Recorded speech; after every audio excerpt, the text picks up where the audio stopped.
Hi there, everyone. It's really nice to be with you again. I just thought I'd offer a few quick thoughts on the Scottish Government's response in relation to work and business.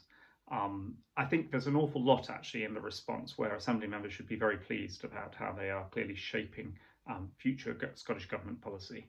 I think there were some very clear commitments in relation to skills and training for green jobs that are kind of very much in line with what the Assembly members were recommending.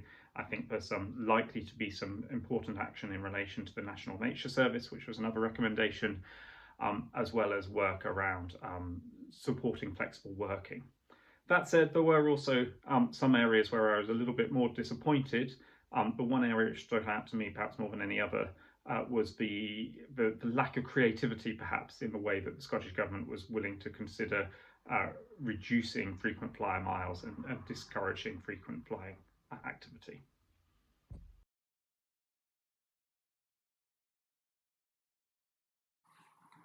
Transport is one of the largest emission sectors in the Scottish economy, but it's also one of the most difficult to tackle.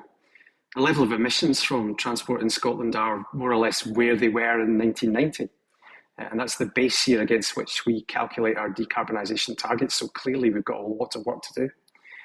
The Climate Assembly focused a lot of its efforts on understanding this and proposing many interventions to help improve things. They've already had some real impact on Scottish Government policy.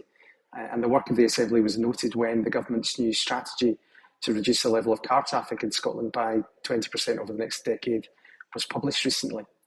But I'd have liked to see the Government's response go further in some areas, and I'd point in particular to the issue of achieving a national integrated ticketing scheme for public transport. The Government says it supports this in principle, but in its response to the Assembly's recommendations, it didn't set out a clear timeline and delivery plan for this. And I think we should have that plan, and we should have it as quickly as possible, because that will make a big difference to the use of public transport and to emissions across the country.